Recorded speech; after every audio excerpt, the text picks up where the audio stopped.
Hello, and thanks for joining us this evening to talk about voice change. Tonight we'll be hearing from a leading expert in voice change, Professor Martin Ashley, and practicing teacher Jane Werry about their knowledge and experiences of working with young people in a range of settings. Plus they'll be giving advice based on the questions that you have asked us or can still ask us tonight. So it gives me great pleasure to introduce our guests here tonight. So we have Jane Werry, who is Director of Music at Hayes School in Bromley. They have 5 choirs. Don't be shocked though, because Jane has developed these over a long period of time, 18 years she's been at the school. She writes teaching resources for several publications, including Sing Up, a music teacher magazine, and she arranges music for her choirs. She sings a wide range of stuff and she plays a range of instruments too. And we have Professor Martin Ashley, who's Emeritus Professor of Education at Edge Hill University and is now writing his 5th book, wow, on boys' voices. His most recent book was Singing in the Lower Secondary School, published by OUP.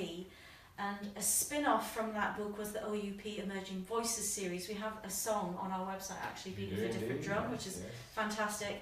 And Martin is currently working with the National Boys Choir of Scotland and several school choirs on a CD recording of the series of songs in this Emerging Voices series. So, we had a slight technical issue there with the phone falling off the tripod, so we'll just sort of keep running, just stick with us. That's a very interesting development.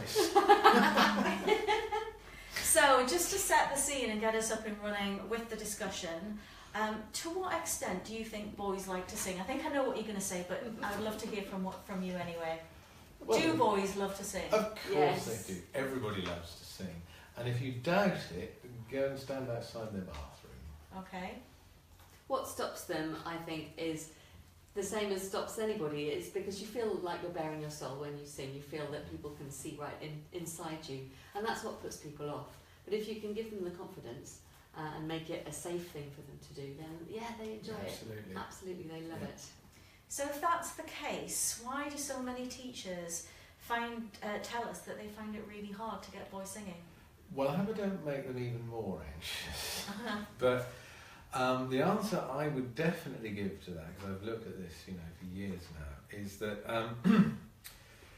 if you harbour the slightest doubt, you're lost. If you stand up and they are going to sing, because that's what we do, and there's no question about it, they will sing. And I've watched it flop so many times because I know that somewhere inside the psyche there's, they won't like this, or it might not be cool. And if that thought's in your head for a split second, you're finished. Yeah, absolutely. And if you tell kids that something's going to be difficult, or it might be tricky, or you might find this really hard, then the kids will take that on board and they'll absorb that. And it will really put them off. You just have to have that absolute certainty that this is what we do, I'm going to lead from the front, I'm going to do it, you're going to do it, we're all going to do it, it'll be great. Yeah, I couldn't agree more.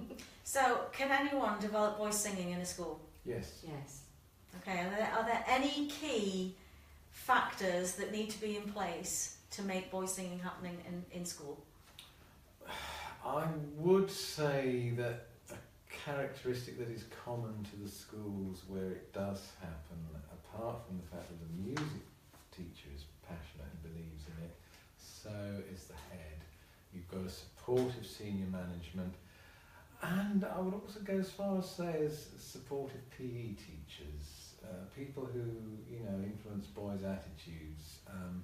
If there's a whole school, we all sing, and they do. So if you're struggling, maybe you don't need to beat yourself up so much as to look at some of the other attitudes around the school. I have to say that because I don't want people to feel, well, I am passionate about it and I'm still not succeeding.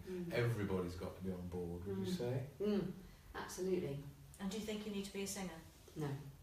You have to be prepared to sing in front of the kids. You must be prepared to sing yourself. But you don't have to be great. You just have to be prepared to be enthusiastic. I'm so glad you said that, because that's what I do. I'm not a great singer, and I tell the kids I'm not a great singer. In fact, I was doing a thing for year 8 in some school the other day, and I sang to them, and I said this wouldn't get on TV. And they all applauded wildly. They were applauding the fact that I had a go. Yeah. They respect that. Yeah. Yeah. Mm. Fantastic. I mean, that's really kind of inspiring, and I think hopefully will give people kind of the inspiration to go and tackle it in their schools. I mean, more of it, we're going to be discussing this all evening anyway. So just to move on to physiology for a moment, I think it would be quite useful for everybody just to hear from you. Can you tell us a few key facts about voice change? What actually happens? Yes, I'll try and be brief. Well, key fact number one that's really important is it happens to girls as well as boys. So I don't want to say boys this, boys that, and then somebody says, but what about girls? So let's say right from the outset, during year 7 and year 8 particularly, there are all sorts of physical changes happening to the larynx and vocal tract of boys and girls. Now, what is going to happen is you'll get, in year 7, you'll get a deepening and a strengthening of the voice, so that year 7 sound different to year 6. You know, why does a primary school sound like a primary school? Because it is a primary school. The voices are actually higher in year 6 than they are in year 7, which is an interesting piece of research I've recently done. And that isn't necessarily because voice change has actually begun. It's just natural growth. When voice change does begin, the top of the register is going to start to disappear. You'll get hoarseness, breathiness. Kids will say, "Oh, I can't get up there anymore." And I'm talking about the C above, middle C and above. Now, you may not be singing up there anyway, so you may not notice the first signs. When you start losing notes at the top, the voice will deepen a little bit, and you get 1 or 2 lower notes coming in at the bottom. Now, if a boy sings in a choir, they may not notice this because they'll be all focused on singing the treble soprano part, and they may not notice that a new voice is beginning to develop below. So you've got to look for that and be alert. But the big change comes usually halfway through year 8, around the age of 12, going 13 for the majority. So I am talking boys here. They will get their falsetto, and the voice will begin to split.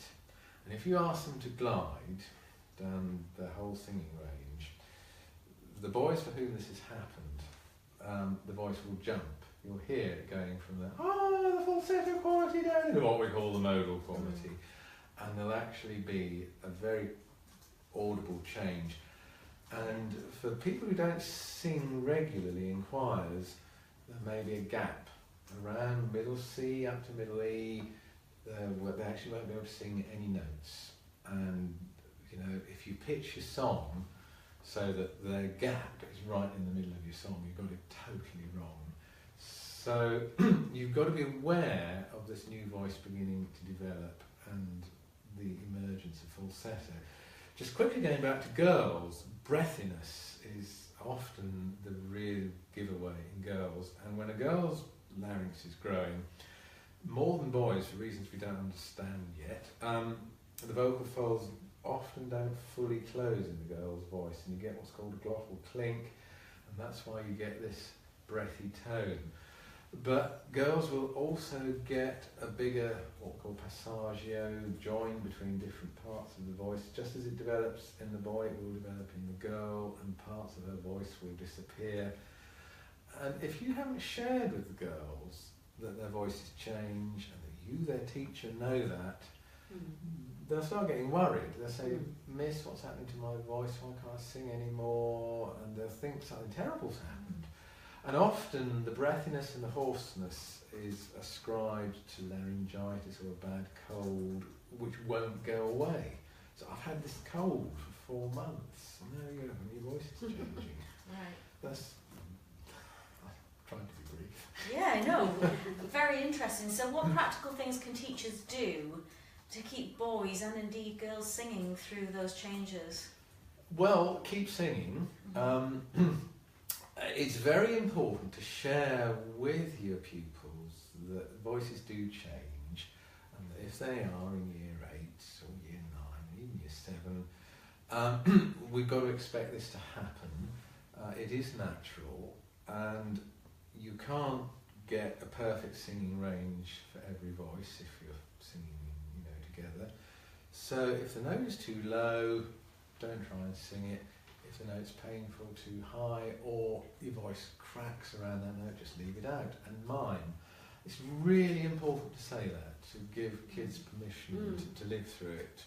And let them have agency and control. I think you were saying earlier, your boys move a bit when they know it's right. I've let them determine which part they sing, and I very, very rarely have to intervene and suggest that somebody moves down. They just drift down and because what I always say is it's their body. And you said earlier, the voice is the most intimate part of the body. So a boy or a girl has sovereignty over their body, and they certainly have sovereignty over the most intimate part of it, which is the voice. Fantastic. So Jane, I mean, from an experience in your school currently, you've got a boys' choir. Well, you've got several choirs, but one of those is a boys' choir. What is the key to its success? It's a non-audition choir, and we've got boys all the way through from year 7 to year 13. So some of those older boys are a really fantastic role model, and I know, even if they wouldn't admit to it, that the younger boys do look up to the older boys.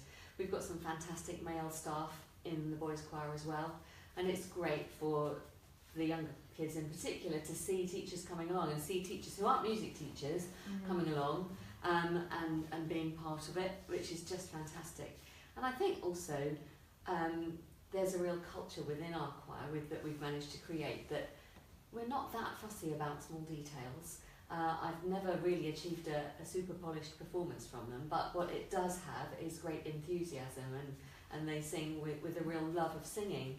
And I have to be prepared to just take that on board, and we all know that it's a bit rough around the edges, and not actually being too fussy is one of the virtues of it, and it's just great that we're all here. If they're happy to be there and they're happy to be singing, I can't afford to be that picky about the end result. It's just, this is great that this is happening. It's fab, and it's got, it's sung with real feeling and enjoyment, and that's what it's about. But I would caution against overpraising and saying everything is fantastic. Now, the thing that characterises boys singing at this stage is enthusiasm, and they will be very enthusiastic about it, and it will be rough.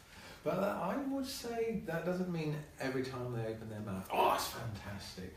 Because I've got interviews with boys where they say, oh, well, I wish the teacher would criticise us. And so even if making it better is not making it brilliant like a smart choir, it's still, not overpraising, accepting enthusiasm and roughness, but also building in teaching points and expectations, I would say. And sort of being aware of the things that you can change and the things that you might not be able to have so much influence over. So with our boys, because our school's in Bromley, some of their South London vowels just jump out like you wouldn't believe, the sort of out sound. And I jump on that because they can change that. Yeah. They can do something about hideous diction. Which is a good reason for doing singing. Yes. Yeah. So if you're starting from a zero baseline, there is no boys' choir in your school, are there any key starting points? Any advice that you would give for starting off from scratch? How do you get it up and running? I think there are lots of things that you could do.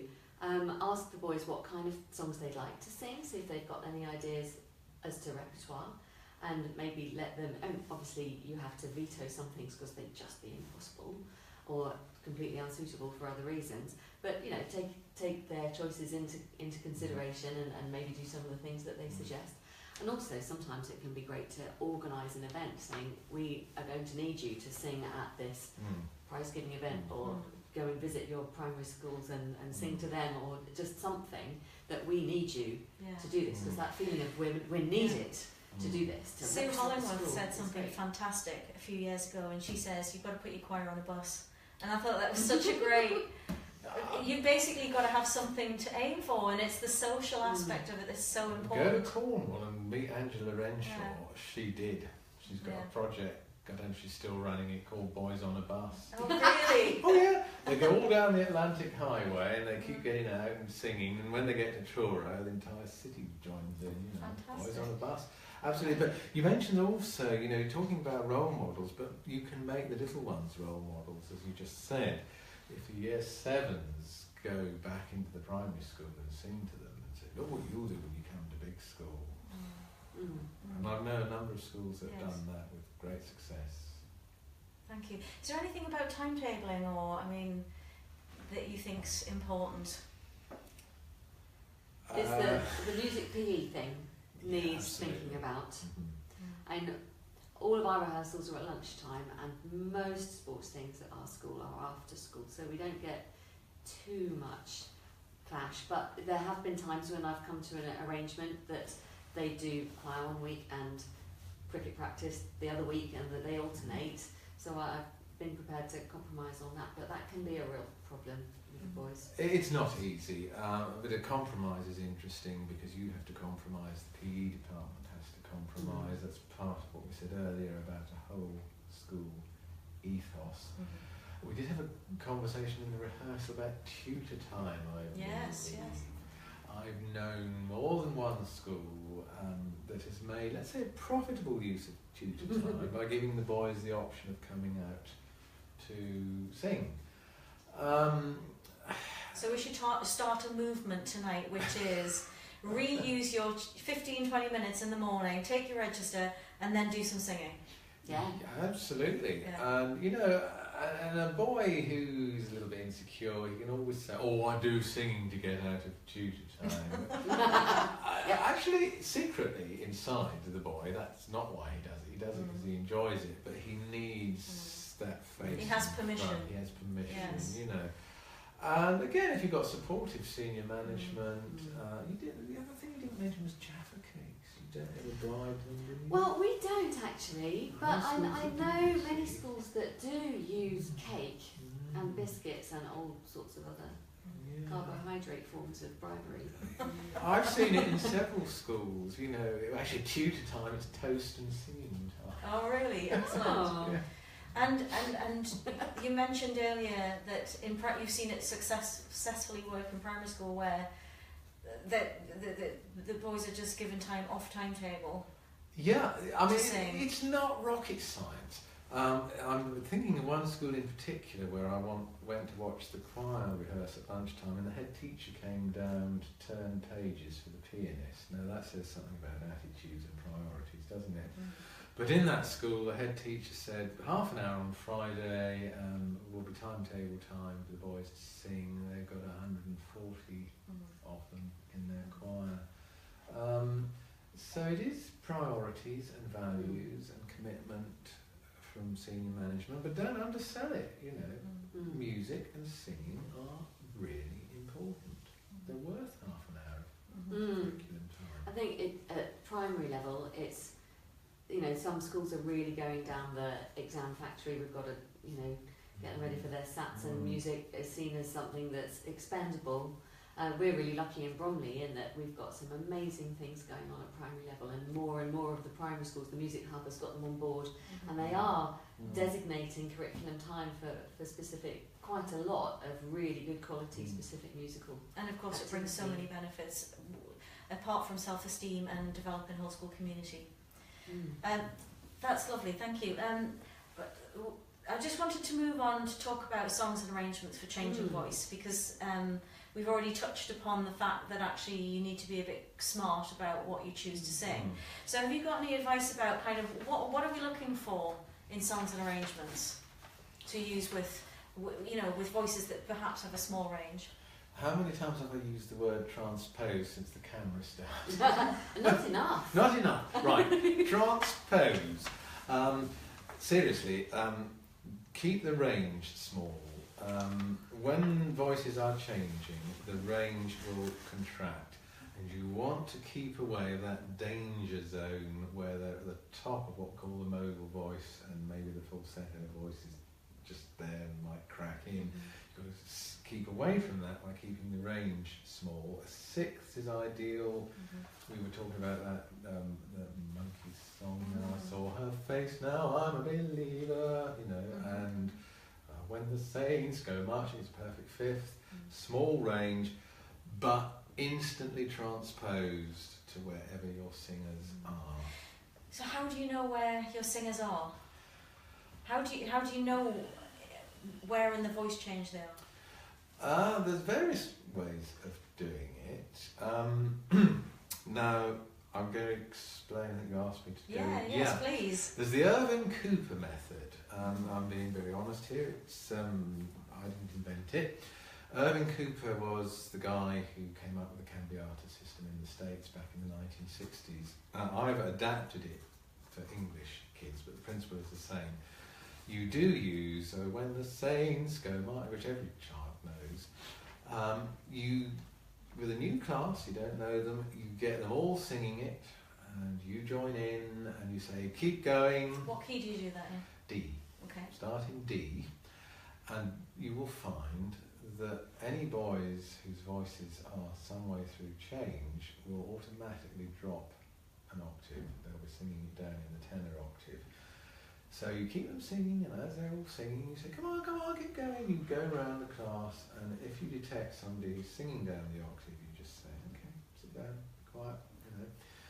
And when you get to the end, and all the ones with the lower voices have sat down, this is the clever bit, you then transpose up.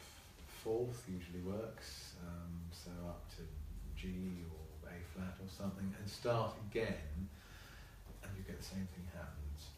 Half of them will drop down into that octave that's halfway between the two, and that is your Cambiata range. Those are your Cambiata boys. So you've now got 3 sets of voices. Exactly. You've got your trebles, who are the highest, you've got your Cambiata 1. What are the lowest voices? The lowest we call emerging baritone. Okay.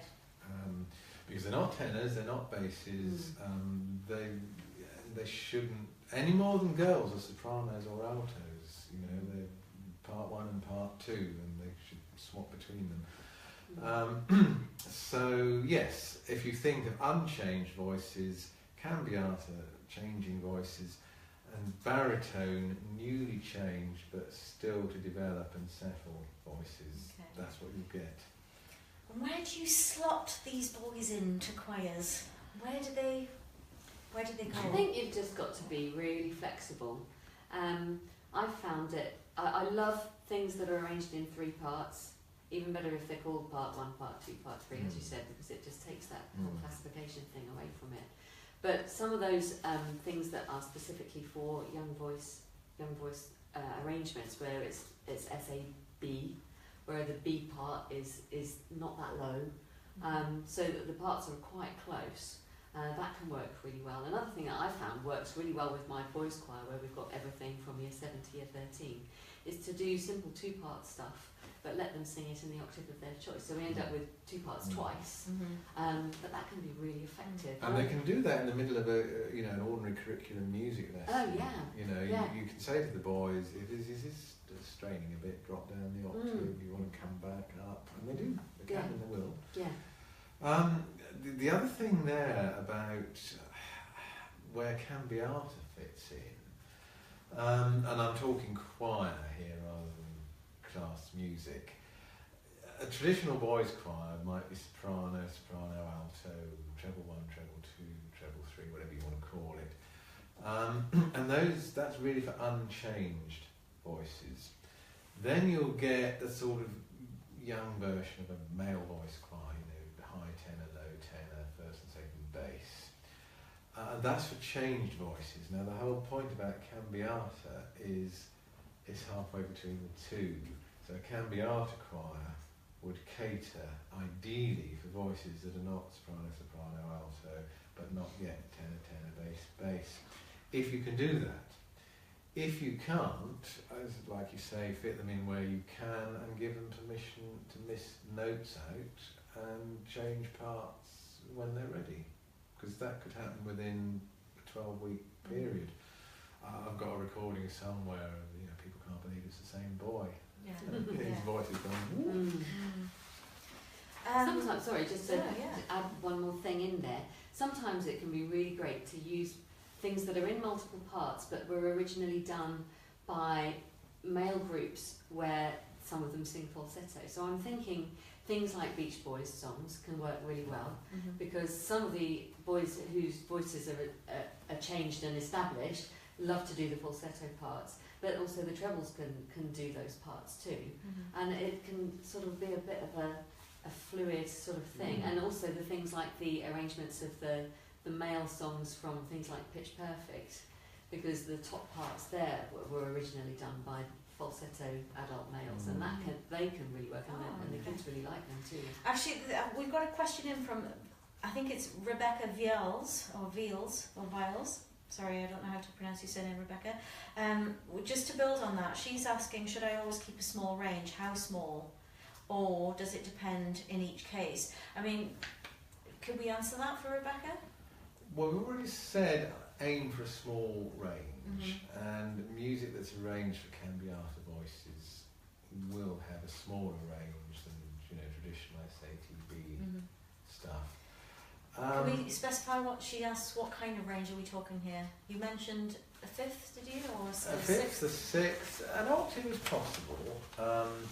Depending on where it is. Depending on where it is, and I really wouldn't go. I will not do Danny Boy, and I will not do You Raise Me Up either. Yeah, that's a very big range. Yeah, it's a huge range, and I've got a recording of a catastrophe with that. I don't know if that answers the question. I wonder if this is a really good moment to suggest maybe some repertoire that we've got on the Sing Up Song Bank that kind of it doesn't just depend on the range of the whole song, it could just be the range of the part. Oh, absolutely, yes. Because actually sometimes if you've got a really clever arrangement, some of the big bits could be spread between the parts, the tune could move around. So if you're very clever at kind of doing that Glee thing where there's a line here sung by this part and then there's another line sung by that part, that can work equally well. It's just finding where it sits on the voices. And you were talking earlier, you do quite a lot of arrangements yourself, don't you? And those are quite often geared to the boys that we've got in the choir at the time. Yeah, absolutely. So they're quite specific sometimes as to who sings which bits and all of that sort of thing. Well, Bach had to be. Well, yes. You just got to hope that the situation's still the same at the end of term when you get to the concert. That's not guaranteed, but it's all part of the. So we've mentioned a couple of songs. I'm a Believer, or When the Saints. We talked earlier about A Beat of a Different Drum by Sarah Quartel, which is on our website. I mean, you've done some, haven't you, Jane? Have you got any recommendations? I did an arrangement of the Game of Thrones theme, which is in the Sing Up Song Bank, which has got multiple parts. Actually, that was one of the ones that I did for my boys at school because they requested it. And so it's just got quite a few. I think it's 5 parts, I think. But each of those parts doesn't have a very big range, so that works quite well. There's go on, carry on. There's some really good SAB arrangements in the Sing Up Song Bank. There's a couple of really great Michael Jackson ones. There's ABC and Billie Jean, arranged by Simon and Leslie, that work really well. And there's some Ben Parry arrangements of Queen songs for SAB. There's a crazy little thing called Love and Don't Stop Me Now. There's also Somebody to Love, which needs a super duper soloist, but if you've got one, or can split up that solo part between several different people to cope with the massive range of that solo, that could be doable. But there's the Sweet Child of Mine arrangement as well, which is really great, and that's just parts 1, 2 and 3. And because a lot of that is quite riffy, because you're singing the guitar riffs and all that sort of thing. Actually, we've got a lovely arrangement that Charlie Beale did, kind of an R&B 70s called 29 Ways, and that works really nice. Got again, you need probably a good soloist, but it works really well. Thank you, that's really, really helpful. I'd like to move us into the realm of classroom singing a little bit, because some of those are kind of kind of choir songs, but I think we probably all agree that singing's central to kind of a music curriculum anyway, because it develops great listening skills, musical memory, all of those kinds of things. Is there a way that you build it into regular music lessons in a kind of a really, it's sort of part of a whole thing. We do a lot of body percussion, a lot of singing, a lot of beatboxy type stuff as well, and it's all part of physically internalising it before you put anything onto an instrument. So I really like to get them into a particular musical feature, whether it's thinking about harmonies or a rhythmic device or something to do with ostinati. We sing it before we play it, definitely. Or if we're learning something, we sing it before we play it. And the thing that I love most of all is using numbers. The old 1, 1, 2, 1 warm up is a bit of a sing up special. But I've got so many variations on that now. Yeah. And we learn entire pieces with singing the numbers. And then you can stick it on. And that's such a great ear training. Oh, it's fantastic. Yeah. And so things like Lean on Me, 1, 1, 2, 3, 4, 4, 3, 2, 1, and then when you put in the harmonies, it's 3, 3, 4, 5, 6. That's a 3, nice 2, 5, one. 3. It works really, really well. It's got small range. You can move it about. You can teach them about transposition, because move your 1 to a different note and bang, you've modulated.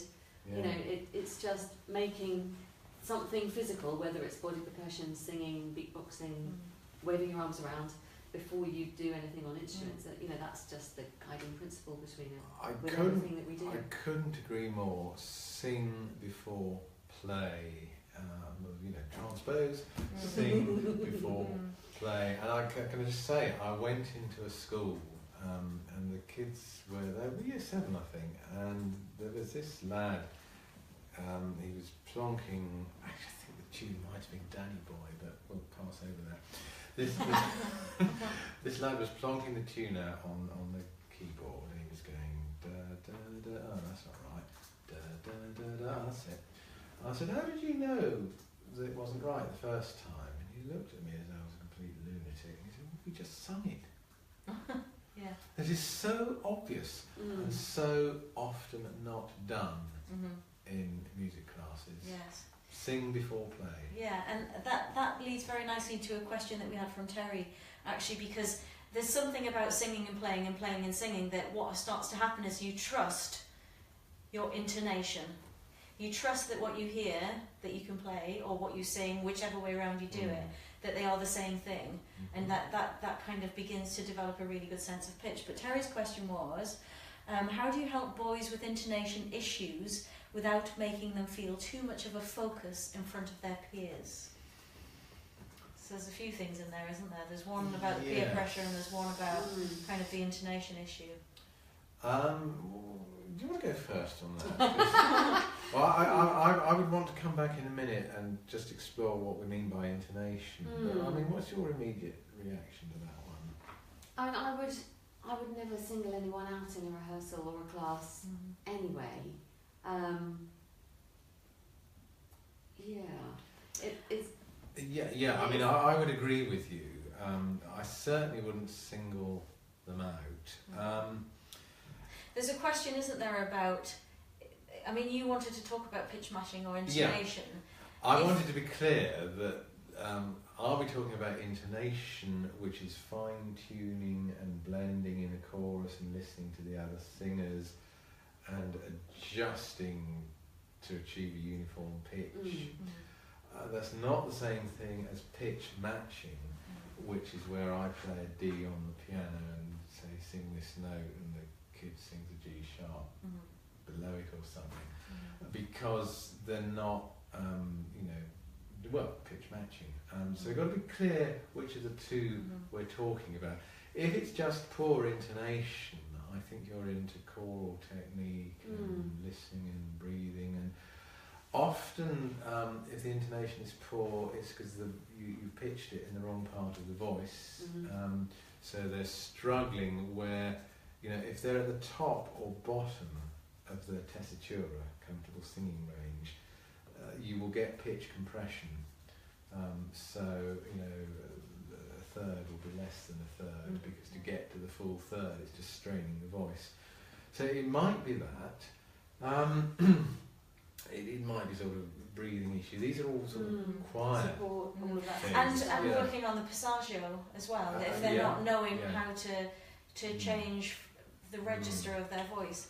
I mean, there's the thing about echo singing, isn't there? Oh, yes, that actually, if it is a question of pitch matching, that you might want to flip it so that everybody has a turn at singing something and everybody echoes back. Have you tried doing it the other way round? Yeah. Because often, if it's a pitch matching problem, the melodic contour, and this can happen with adult non-singers in inverted commas, if you let them pitch it, they will sing the relative intervals perfectly correctly in their key. Parallels. So they go first, you listen, you imitate them.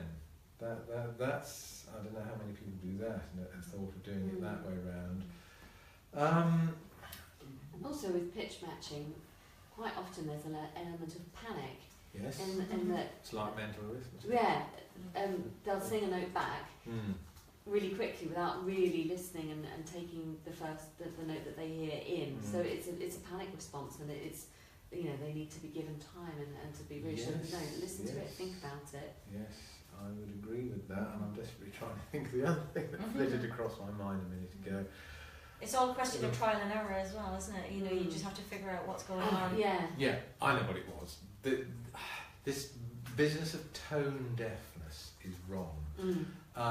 If you say somebody's tone deaf, you're implying the fault is with the ear, whereas actually it might be, a better turn of phrase might be tone dumb, that they hear the sound, they do what's called audiate it, they mentally represent the pitch inside their head, but what comes out of their mouth is different. Now, what is going on there is that singing is very, very fine muscle control.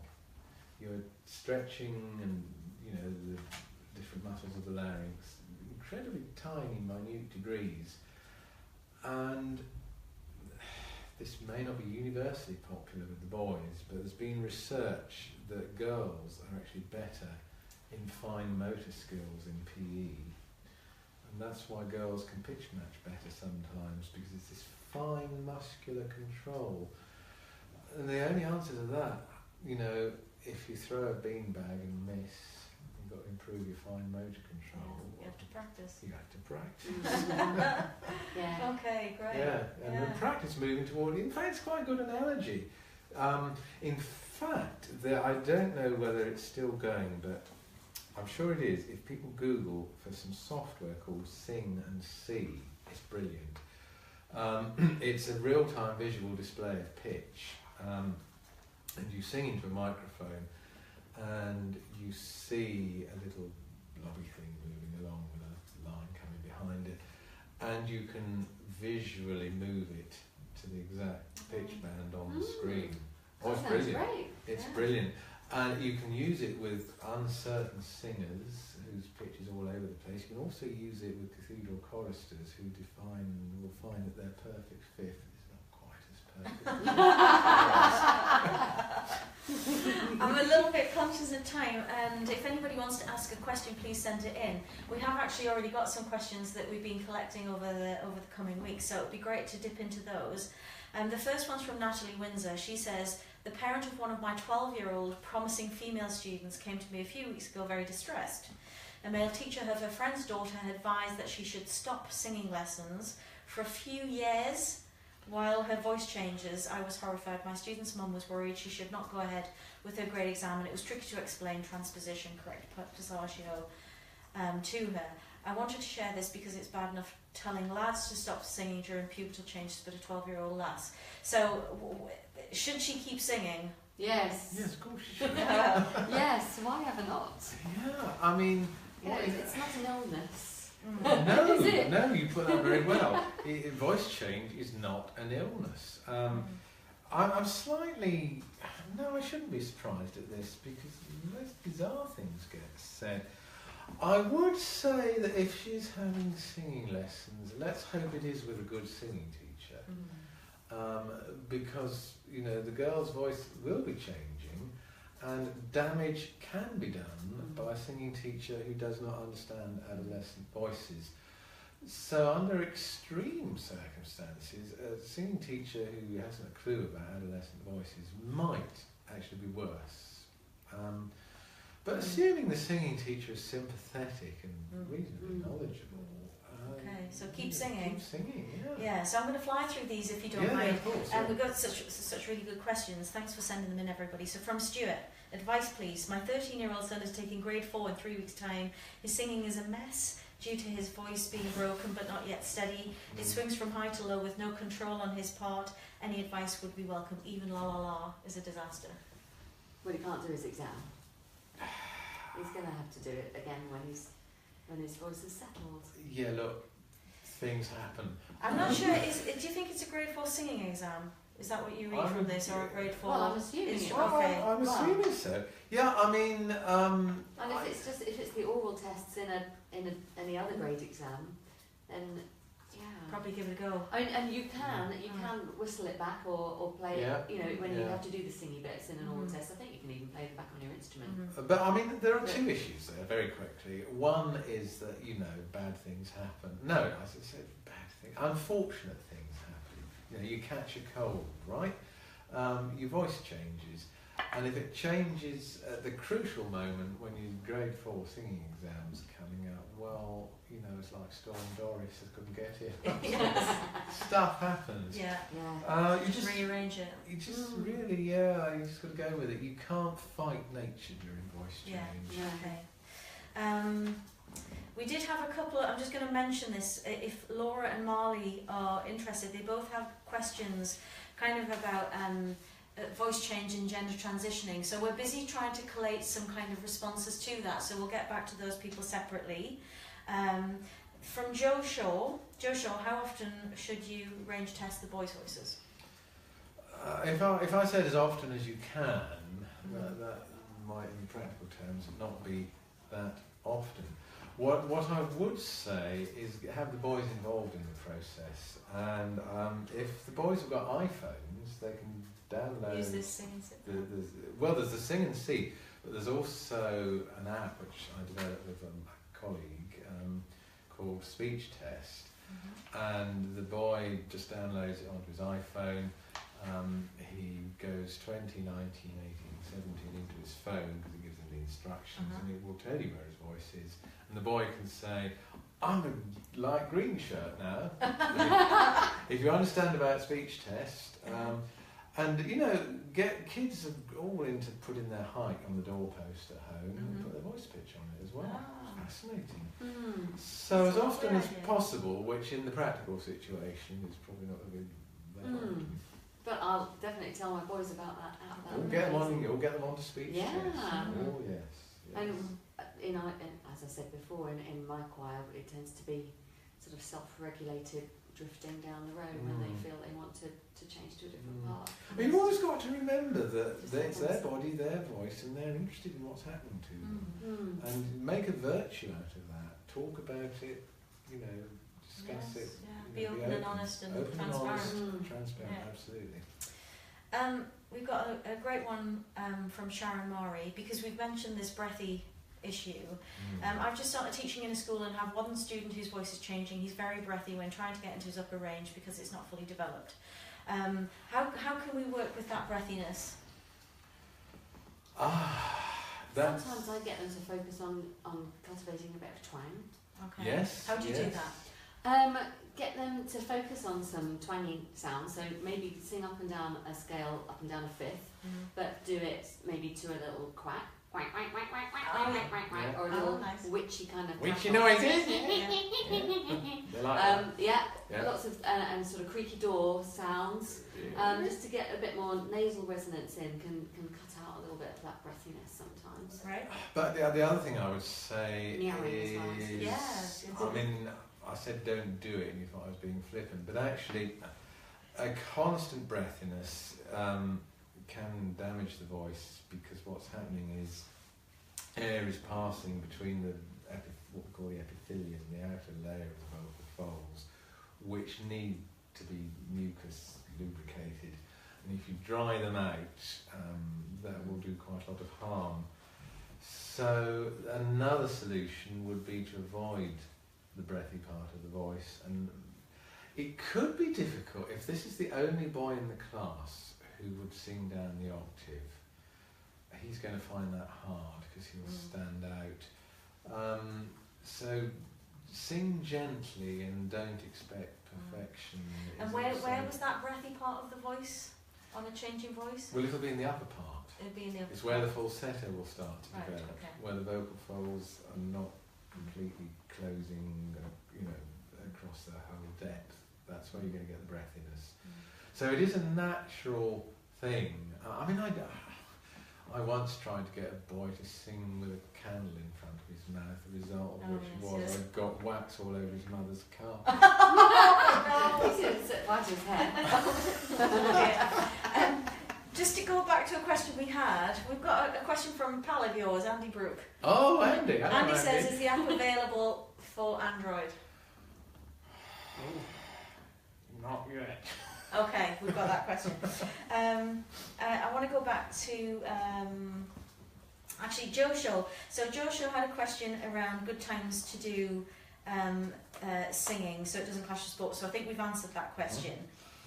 He also has an interesting one, which is why do you think single-sex education in secondaries like Eton Harrow manage to have such a strong singing tradition amongst their boys when the rest of us seem to struggle so? My boys are useless at turning up to my group. Well, maybe that's the Jaffa Cake issue, but I mean, what about the tradition? Well, if we reverse engineer what's going on at Eton and Harrow and one or two other, I've worked with every kind of school, and the issue is one of social capital. And if you are in a school where your social and cultural capital is high and, without in any way being disingenuous, the expectation is that you will become the Prime Minister or, failing that, the Chancellor, then you are confident in yourself and you will take risks. Now, there's one public school I worked at recently, and the music teacher said, "Oh, we've got a knitting club here. Not only is it cool to be a countertenor, but we have a knitting club." Well, you can take risks with your masculinity and your identity if you have high social capital. If you are struggling against, what do you do that for, that's girly or whatever, and your social capital is lacking, you're in a much more vulnerable position. So I would say, look at how you build social capital and social confidence. And it's not just singing, it's public speaking, it's all of those things. And it's sad because singing helps develop self-esteem and confidence, but if it's the thing that you're not doing, do you think there's anything in, as well as building that confidence, that you also have to have the senior leadership on board, you have to have the timetabling issues sorted, you have to make it sure that everybody does it, that there's role models. And in a place, in those schools, it's part of the fabric of the school and has been so for probably hundreds of years. And it's taken me the 18 years that I've been at my school to build up the choirs. But they've been at it for, 400 years, so... And I think that's true. Your 18 years, I'm thinking of other schools where I've been where the boys singing particularly strong. It didn't happen overnight. It's everything we've said plus time. So actually, because we need to round up, that's kind of maybe a really nice place to end, that it's time, it's patience, it's hard work, it's enthusiasm. I mean, would you add to that list of things to make sure it happens and keep boys singing? Enjoying it, making sure that it's never a drag. And the kids have got to enjoy it. You've got to enjoy it. And I will actually end on a sort of personal anecdote. When I started as a young teacher, I was anxious. I thought, I like Bach and Palestrina. They're not going to like that. And I did suffer from this cool problem. Now, but if I go into a school and have all the year 8s and get them singing against Impossible, they look at you and they say, "Who are you?" "Our last supply teacher's funeral was last week." That no longer phases me. And the reason it doesn't faze me is because I enjoy it.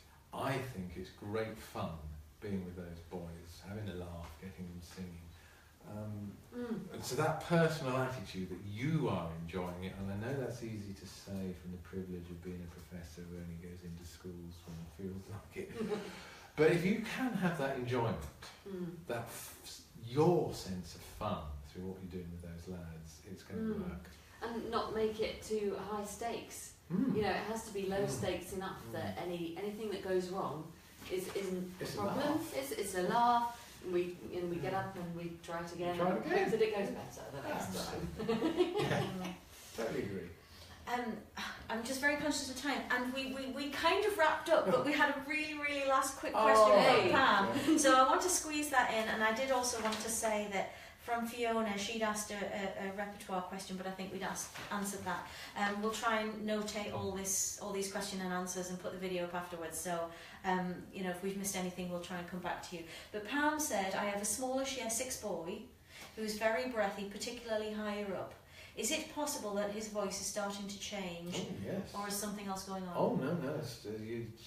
Yeah, absolutely. In year 6, voice change is not at all uncommon. Okay. There you go, Pam. So I just want to say thank you very much. This has just been such an illuminating and really refreshing conversation. So thank you so much. You survived Storm Doris, and we're here a week later. Yes. So that's Things great. happen. Yeah, exactly. We just wanted to say we've got loads more information available online. Just search our website. If you've enjoyed this chat and found it helpful, please let us know. As well as any further topics that you would like to have us cover in a similar kind of chat. Don't forget to like us on our Facebook page, because we'll be posting this video and kind of telling you about future events. And also, we just wanted to say, please do get involved in Sing Up Day on March the 22nd. We've got a fantastic song by Emily Barden, which works equally well in unison for primary schools, or it's got a range of harmonies that can be sung a cappella for secondary schools. It's called Let Love Shine Through, and you can get it available on our website. So, thank you very much. I hope you've enjoyed it. Thank you.